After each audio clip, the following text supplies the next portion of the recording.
Hi, welcome to Being and Creating. I'm Kim Forman, and with me is Lisa Wilson of beingbreath.com. Today, we are talking about the comfort zone and how important it is to get out of it, at least every once in a while.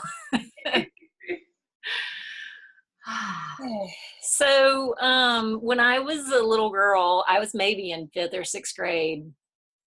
A teacher had one of those goofy Garfield motivational posters on the wall.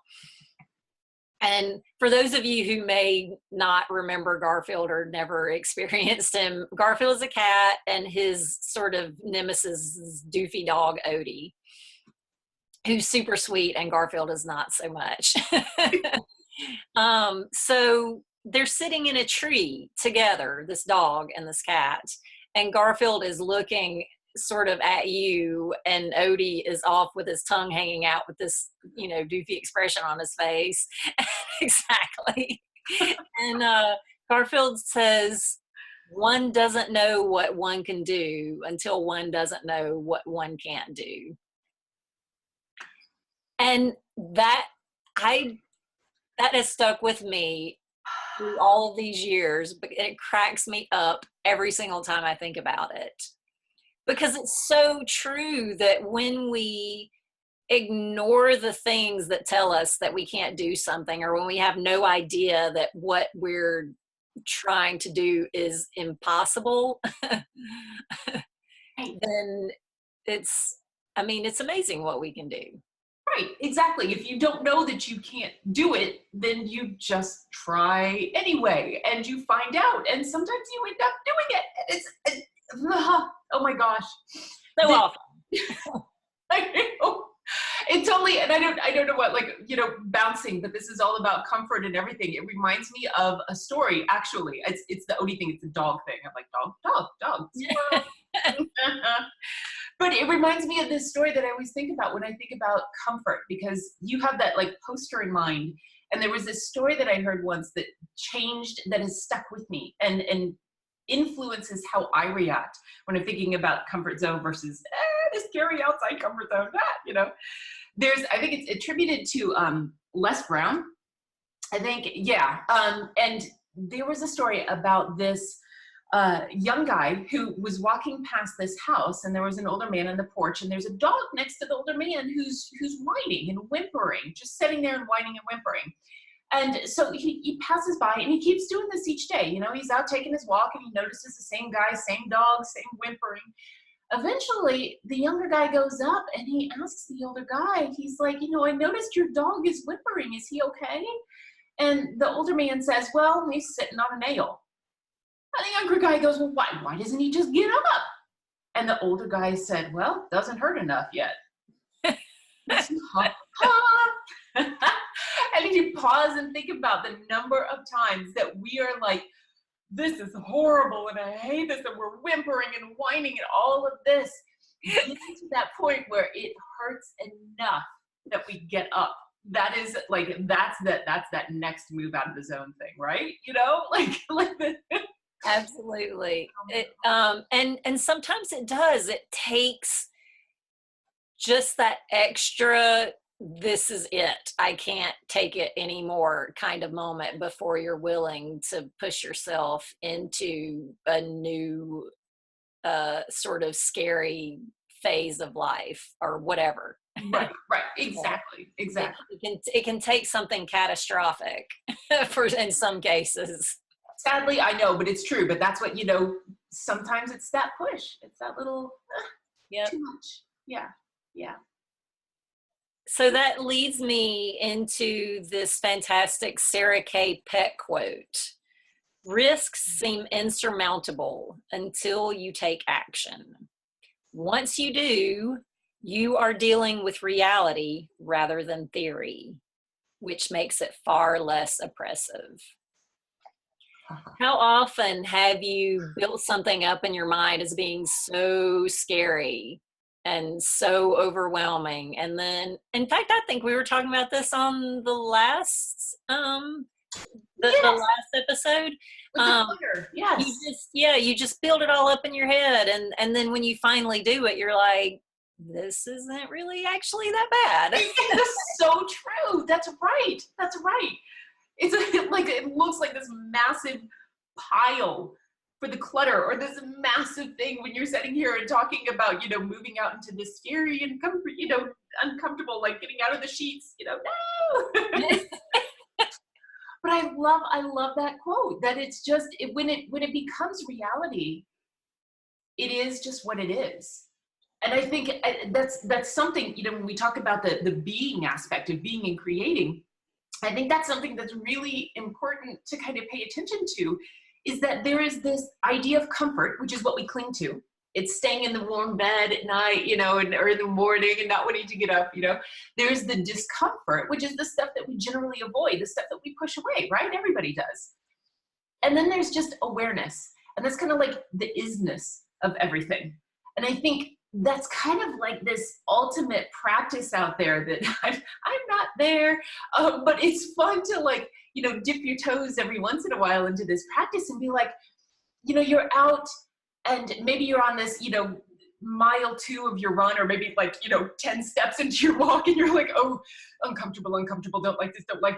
And instead of being, let's push it away, and I don't want to think about it, I don't want to do this anymore, I don't want this anymore. Instead of that, when you're in this uncomfortable zone, just having this awareness of, wow, this is either painful, or wow, this sucks, or, wow, it hurts, or, having this just, that's interesting reaction to it. That's it, that's interesting. So this, not the clinging to, oh, my bed is so comfortable. It's like, it is comfortable. That's interesting. Or, this, like, I'm so afraid to be out of here in front of these people. Oh, it's interesting. There's a lot of people, and wow, my stomach is really jumpy right now, I love that. I love it. Instead of attaching these labels to the experience of good or bad, just interesting. Right. Interesting. Huh. Way easier said than done, by the way. So if you read this video and you try one of these things, very, very important to practice, but don't get discouraged. Trust me, it's easy to say it now, but yeah, it very well may be interesting. Oh my God. Right. Interesting. No, it's not that interesting. I'm not quick, Yeah. Anais Nin, oh my goodness, one of my favorite quotes ever. And the day came when the risk it took to remain tight in the bud was more painful than the risk it took to blossom. Oh my gosh. Doesn't that just drop you? I love that. I can feel that within me, like that bud. I don't know what that is, but I'm like, and then that release. I am there right now in my life, right this minute. I am there where the bud is too freaking tight. I am cheering you then as you start to blossom, because oh my goodness, I'm feeling you too. And I have a feeling, I mean, my goodness, this could be a whole other conversation that we get into, but it seems like there's something in the air about that there's a lot of people out there, and I'll say a lot of women, I'll hone it down just a little bit, that are feeling this tightness, and you've got to do something about it. That bud is too tight, that nail is finally getting too pointy. It's like, yes, I'm gonna do something about it. You gotta move into it. So then, I mean, that kind of brings us to the whole, of the being and the creating part. And I'm sitting here clinging to my coffee. Pardon me. You just cling to your coffee. It's okay. This is the practice of clinging and releasing and going back to the coffee. Okay. It's, as we record this, we talked about it before, it's both rainy where we are. So I'm, in southern Indiana right now, and it's a beautiful morning, but it's this, misty rain and this thing, and I'm like, the perfect cup of coffee and conversation. This is just, this is beautiful. So, okay. So it's raining here in Western North Carolina. Yes, we're sharing rain with everybody. It's beautiful. Okay, so, well, then it kind of brings me, when we were talking about, we always talk, our being and our creating, or being with what is. We are in this situation, we are in the awareness of this, we are looking over at the dog who's up in the tree, Odie Over's up in the tree, and we're just like, oh, that's interesting. Look at that, Hey, you made it up there. Huh, okay. And we're looking at our own discomforts in our own life and our own comforts, the things that we really, really cling to. Like, I need this house, I need this routine, I need this much money, this sort of thing. And the discomforts, the thing that we're like dreaming about, the stuff that seems so fearful, or the stuff that we want so bad, but it just seems like just out of reach, or way too far out of reach, like not happening this lifetime.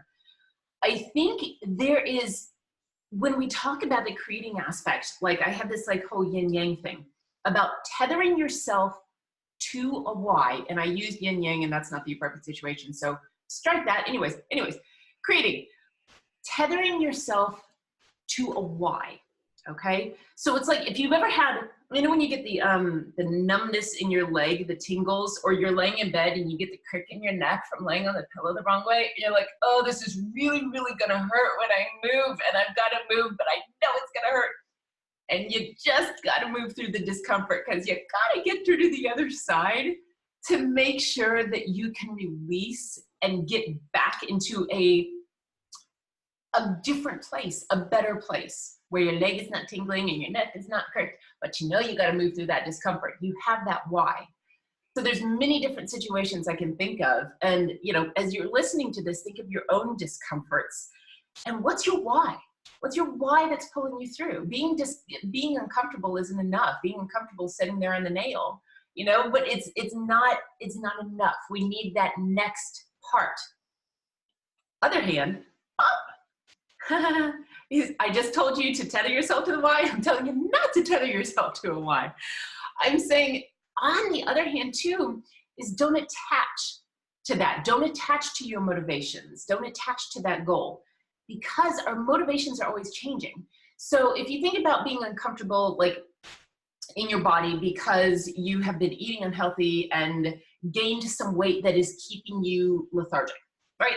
And so you're like, yeah, I'm going to go to the gym and I'm going to lose this weight. I'm going to eat healthy and everything. And month after month, the weight doesn't disappear. The chips keep piling up back in the pantry, even though you ate them all and promised you wouldn't buy them again next time, because I've been there.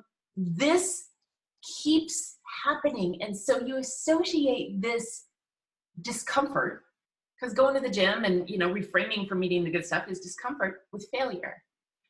And when you do that, the discomfort itself becomes bad, something to avoid. I don't even want to think about getting in the car to go to the gym right now, because it's just not going to happen. But the beauty of it is that the discomfort itself is part of the enlivening aspect of being alive. And that sounds weird, because generally we're like, no, discomfort, bad. But when you start having this, like the awareness, like the isness of, interesting, you start experiencing the whole like journey, not the goal type thing. So going to the gym, or choosing the salad, whatever the healthy food is, whatever, becomes part of this like, oh, that's really interesting. And I'm noticing how I'm feeling. And it's not as uncomfortable as, like we talked about with the clutter thing, it's not as uncomfortable as I thought. So that, like that, have a why, but let go of your why. That makes sense? Yes, it makes perfect sense. Absolutely. I mean, you have to know why you want to do something, but at the same time, you also have to just allow things to morph and change, and because we're dynamic beings. Yes. And something in there that you said, it just reminded me of a quote I ran across again by Liz Gilbert. That just, oh my gosh, it says, in Big Magic, she says, frustration is not, and now I'm forgetting it. Frustration is not I'm going to put it in the show notes. Let's go for the awesome Liz Gilbert quote. It's basically that it's not an obstacle it's part of the process, but I'm butchering it, so we're gonna put it down below. Not at all. No, yeah, we'll find it. It's actually like this is the beauty of, I'm looking, like, it's so funny. I'm pulling this up right now because this is the beauty of being like, when you record something digitally, it's like, oh, it's all right here. So I was doing a quick little thing to see if I can find it, but I won't. But we'll put it down in the show notes, so don't worry. So the next thing that I want to talk about is the importance of not waiting until you're ready to jump on an exciting opportunity. So if you wait until you're ready, the day may never come. Particularly, like, don't wait until you feel ready, because being ready and feeling ready are totally different things. True. If you wait until you feel ready, never, ever, ever going to happen. Yeah. I mean, ask any parent. Very true. Very true. Oh my gosh. Maybe 4 or 5 years ago, there was an herbal conference that I desperately wanted to attend, but I did not have the money to do so. And a friend of mine was volunteering for it. The retreat was coming up in just a couple of weeks. And she said, probably all of the volunteer positions are filled, but you know, I'll call my friend who's one of the coordinators and I'll ask. So just a few days later, I get this frantic phone call from the coordinator saying, I know this is a really big deal, and I know this is super short notice, but one of our main volunteers just dropped out, and if you'll accept the position, you get a meal pass and everything. Your way will be totally paid. The only thing is, like, you have to be responsible for this classroom, and like pretty much as long as there's a class coming into it, going on, or leaving it, you can't leave the classroom, and you're responsible for it. And I was like, I'll do it. You know, and of course, afterwards I was thinking, oh my goodness, what did I just get myself into? This, I mean, it felt so overwhelming, and like I had just, like I was going to be a train wreck.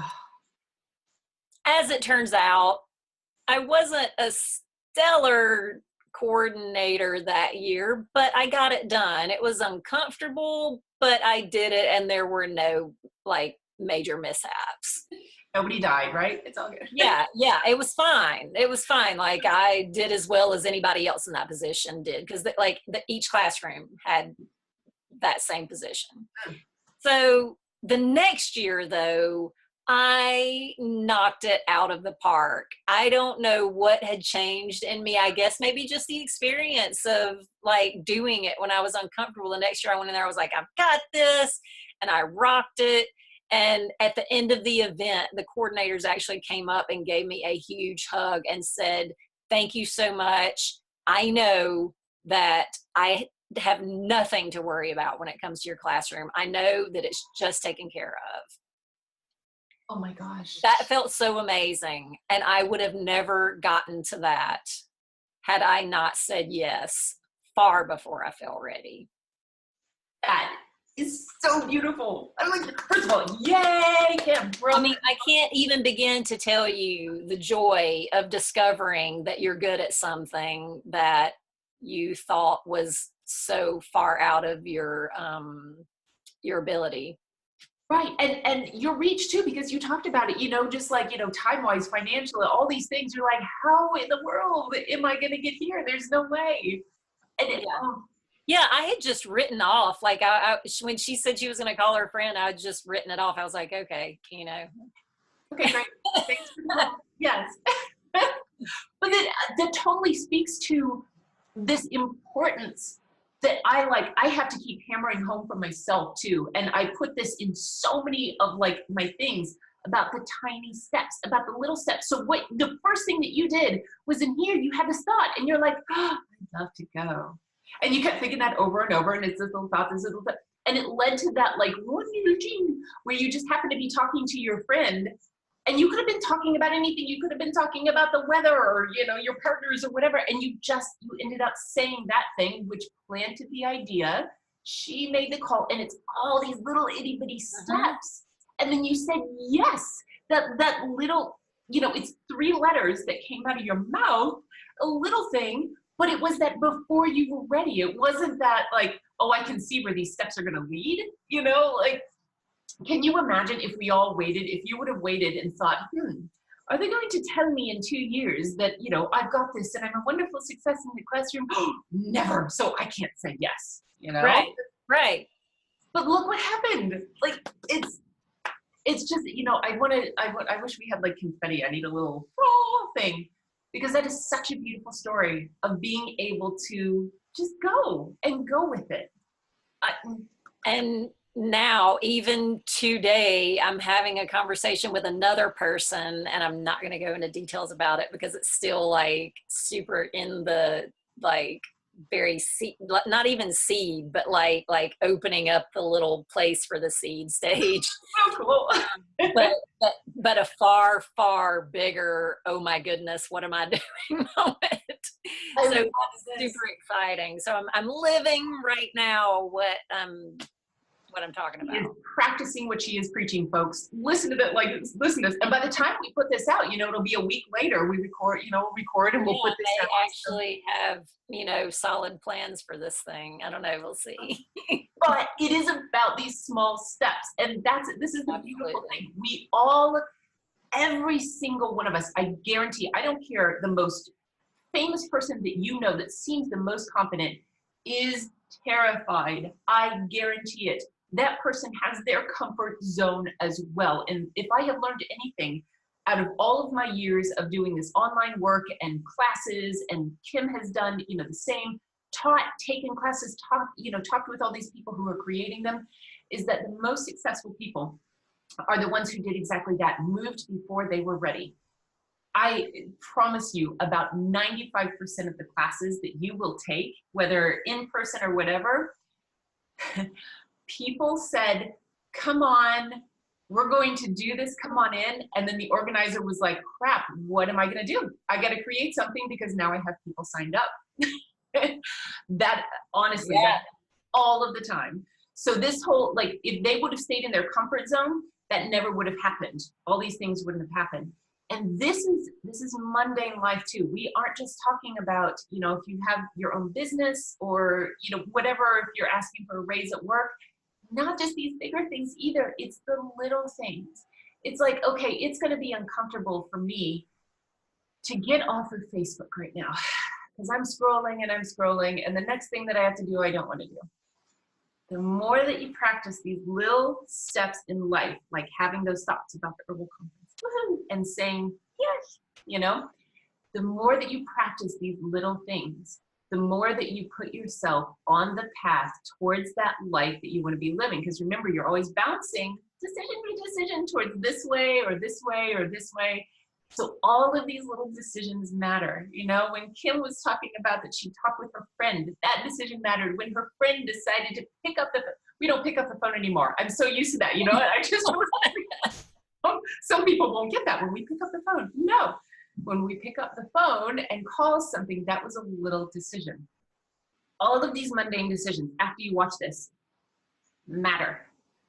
And they are either moving you into your comfort zone or towards the edges of your comfort zone, or sometimes out of your comfort zone.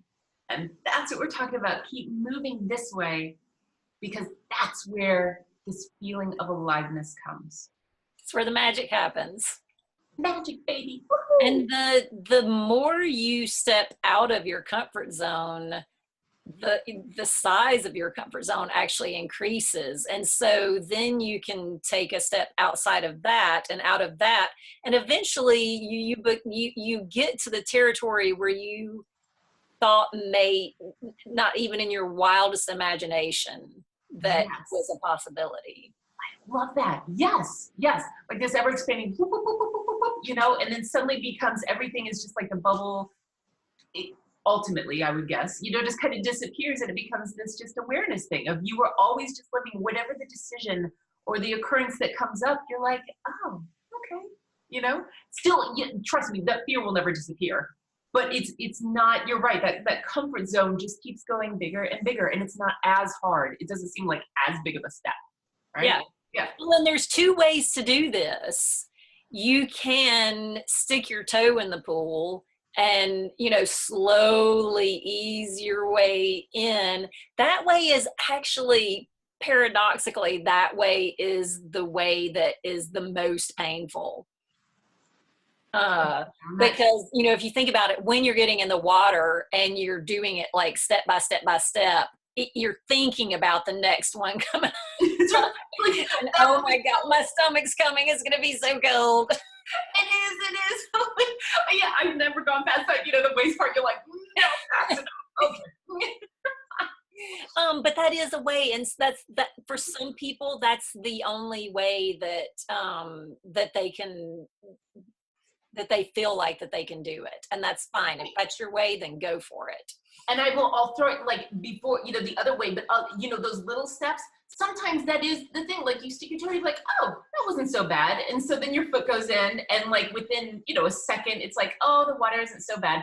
And those little steps are what get you in there. And that's, it's right. like, right. That is one way. But the way to like more quickly expand your abilities and your skills and even your comfort zone is to just like, I love that image, Kim. I'm like, imagine like off the little rock cliff, into the swimming hole. And suddenly, at first, oh my gosh, it's so cold and so overwhelming and you're gasping for breath. But very quickly, your body acclimatizes to it, and it's like ripping the Band-Aid off. Right. Yes. So yeah, two ways to approach it. Figure out which way is your way and then do it. Exactly. I love that.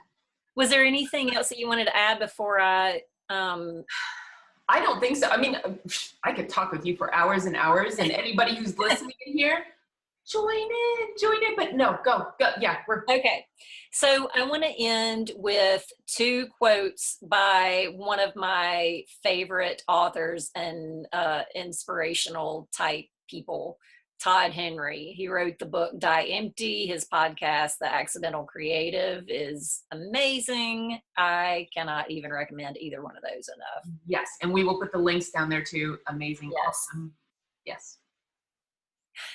Each day that we postpone difficult tasks and succumb to the clutter that chokes creativity, discipline, and innovation results in a deficit to the world, our organizations, and ourselves. Mm. How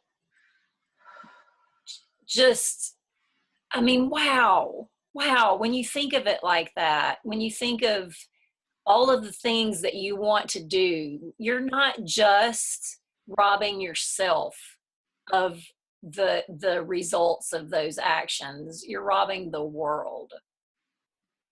It's like a punch in the gut. Right? It is. The longer that you wait, each step, each time you stay in bed, each time you stay away from that fearful thing, you're depriving even one other person or many other people, because you never know what's creating out here. I often ask people when they tell me that they're afraid to do something or they're afraid of people's reactions of it or whatever. I often ask them, is it worth it to you to possibly rob someone who desperately needs what you're offering of that thing just because you're scared that people are going to look at you funny? That's right. And there's somebody out there that needs what you have to offer, no matter who you are and what your thing is. I want to underline that. There is somebody who needs what you have to offer. Thank you for saying that. Like, everybody, take that away from this. If you're looking at comfort, discomfort, what Kim just said, like, there is someone who needs what you have to offer. Absolutely. And then another quote from Todd Henry from his book, Die Empty. Embrace the importance of now and refuse to allow the lull of comfort, fear, familiarity, and ego to prevent you from taking action on your ambitions. The cost of inaction is vast. Don't go to your grave with your best work inside of you. Choose to die empty. And he sums all of that up so beautifully with this simple sentence: comfort is the enemy of greatness.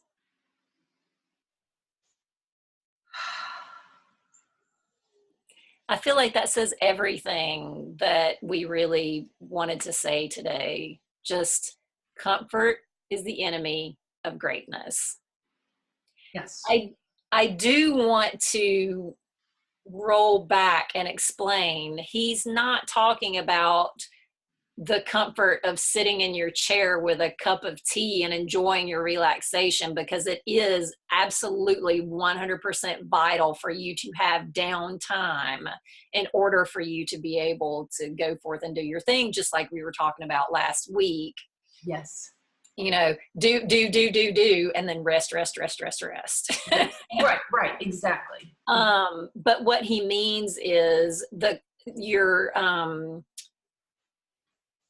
not allowing your current desire to be comfortable to overtake your desire to do something great in the near or far future.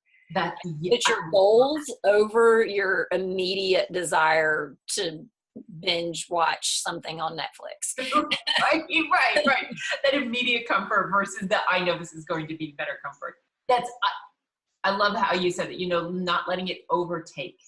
And I think I'm so glad that you mentioned that. Is, we hadn't even talked about bringing this up, so, I'll keep it short, but I'm so glad that you mentioned that, because it is not about letting go of comfort. Comfort can pervade all of this. It is that greatness that you already are. We're not talking about you being up on some, stage and being the best, whatever. Greatness is who you are. It is who you are. It is your birthright. It is who you are deep down inside. The comfort is what's keeping it hidden. This, love that. That's like, because I'm still clinging to my coffee. I'm like, this is okay comfort, okay? There's good comfort and there's bad comfort. That's right. The comforts that allow you to still express your greatness are part of your path.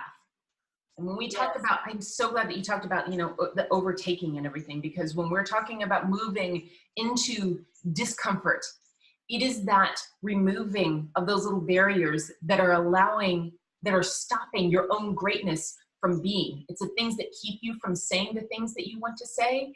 It's the things from keeping you from wearing what you want to wear, from doing what you want to do in the world.